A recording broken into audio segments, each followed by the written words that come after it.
Everyone is either a caregiver or they need a caregiver. So it's like will need a caregiver. Or they will yeah. need it, at some point, it's so, and that means then that this intervention really is applicable to everyone. Most of the interventions for heart failure caregivers really focus on trying to teach the caregiver about the illness and make them better at taking care of the patient. And that always seemed kind of backwards to me. What about the caregiver? What about how they feel?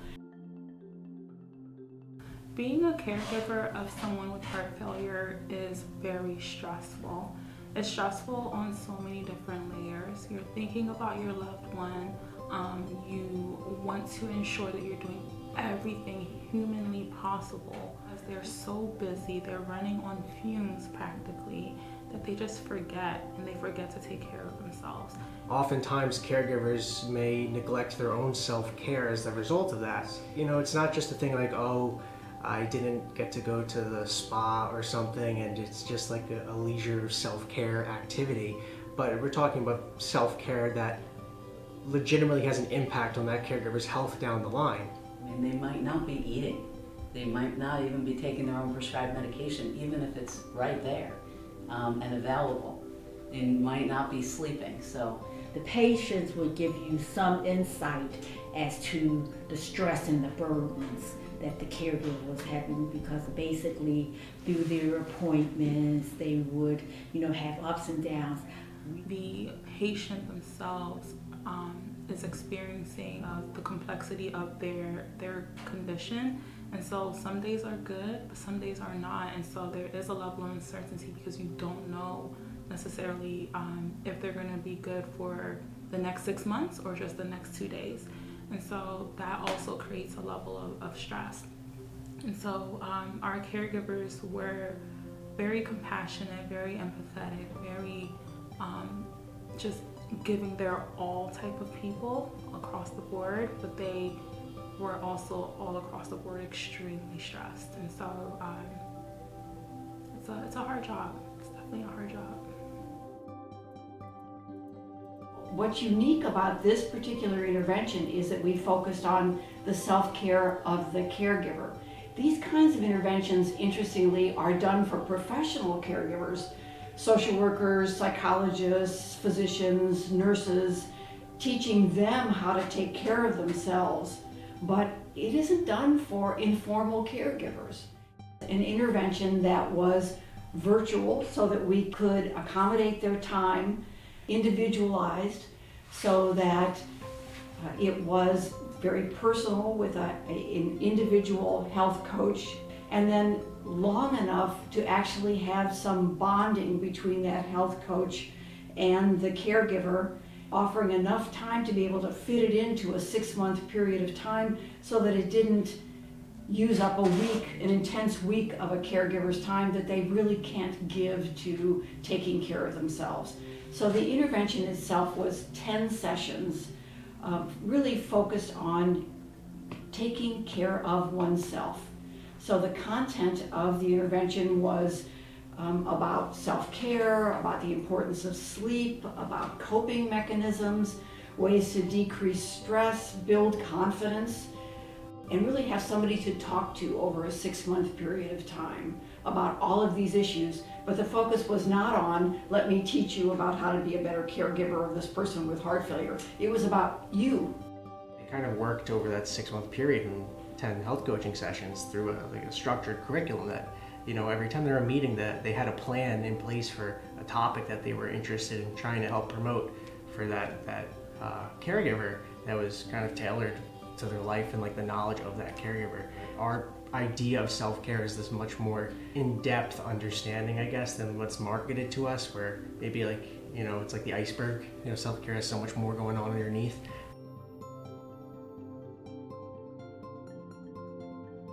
This was a randomized controlled clinical trial with 2 groups. So we enrolled 250 caregivers of people who had chronic heart failure, and we randomized them to one of 2 groups. Either the health information group that we gave them a tablet, it had websites on it, with information about heart failure and caregiving, and everybody got that, the tablet with the websites, but the intervention group in the study also got the health coach.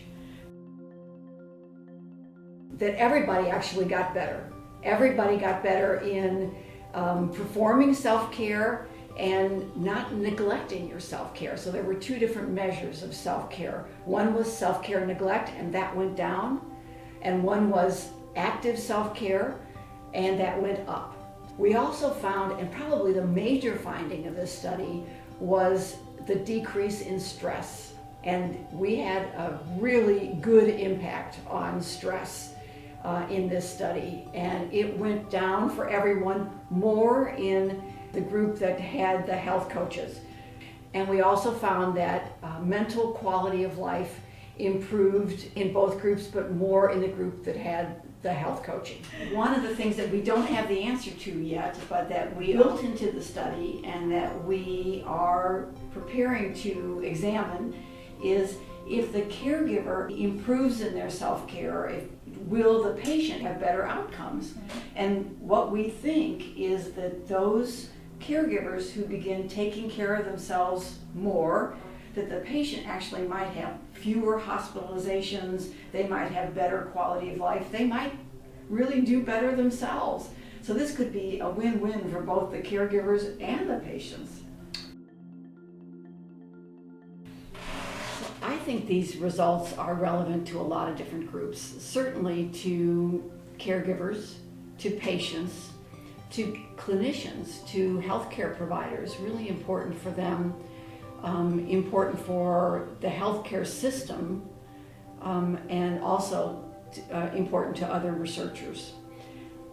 There are so many caregivers of the patients who are being treated in our healthcare systems that we're not giving any attention to.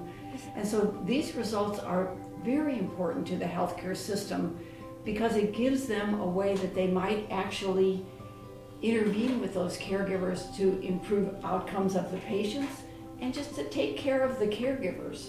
From the beginning of care, really, because a lot of times the patients would say, you'd go and try to recruit them or talk to them about the study, and their caregiver would be there, and then once you let them know, we're actually here to speak to your caregiver, they'd be like, oh, thank goodness.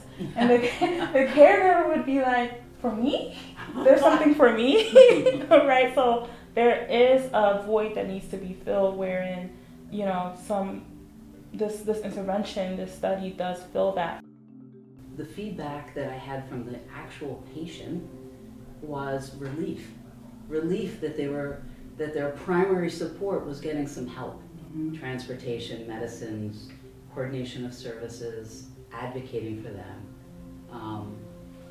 And then the piece of caring for themselves. I'm grateful to the practice who hovers around these families, from the physician, nurse practitioners, nurses, palliative care group, our social work team. But this devotion to caregivers and what this project offered, it's a lifeline for these families. So it is essential. We have to pay attention to the caregivers' needs, their stress level, and pause for a moment and make sure all those resources that are available, they're to be handed to each individual family. It like brought the concept of self-care like to their mind. Like they weren't even like considering it or thinking about these things. Mm-hmm. And so people would say to me like, oh, I love taking the survey because I'm thinking about these things. Uh-huh. It gets me thinking about what am I doing, right? And like it's like they weren't thinking about it at all beforehand because they were so kind of preoccupied with what could they do for someone else. Yes. But this study, like even if you weren't getting the intervention, at the very least, it like placed this concept in their mind that like, here's some tools or some information that you can use to try to, start bettering your self-care. It may not be our health coaching intervention, but it might be like some tips on one of those websites, right? How to improve your self-care or things that may make providing care a little bit easier to buy back some time for yourself, right? And convince them that it was okay to do so. Yeah, exactly. Yeah. To buy themselves a little bit of time to do whatever they feel they need it. Yeah. Self-care isn't selfish. Yes. Right? Yes. That was one of the things we would tell them, like taking care of yourself isn't selfish. And a lot of times that was the mindset of you know, my loved one is a patient, so you know, I have to give my all to them. And if I take any time to take care of myself, you know, that's time I could be using to take care of them. Yes. And so that construct or that mindset of I am also a person. I also need to take care of myself, and this isn't a selfish act. In fact, it's a very healthy act so that I can be healthy for myself, so that I can help out my loved one, right? To the caregivers, I would say, do not feel guilty. Do something little for yourself intermittently throughout the day. That you're important. It's okay. It's important to encourage the person that cares for you to take care of themselves. Encourage them to find ways to get some exercise, take a break, reaching out to your loved one to say, have you taken a break today? Have you eaten breakfast? Just the patients should be encouraging their caregiver to take care of themselves. I think the core fundamentals of the intervention are very translatable. That the intervention itself is really about supporting the caregiver and helping them to, you know, mitigate stress and develop coping skills, and that's true for all caregivers. It's not just, you know, heart failure. So People are individual. You can't do what a one size fits all in reference to addressing the needs of patients and caregivers. The fact that, again, caregivers have a lot of demands on their times, it's important to develop creative ways to provide service to them. That was perfect, Gladys. Yeah. Let me build on Yeah. what you said by Go. talking about the researchers and what people should be studying in the future. There was a proportion of our caregivers in the intervention group who didn't participate in the health coaching, and we don't know why. And so future research really needs to explore why. What are the barriers to engaging in this type of an intervention? So that's one area of future research that we really need to work on. How can we make this intervention even more potent, even more appealing to a variety of different groups? Is there a way that we can make it a little bit more compact so that it doesn't have to be 10 sessions? Does it have to be 6 months long? We don't know these things, but we need to work on these types of interventions. How much should we be tailoring it to the caregiver's needs? So these are all implications for future research.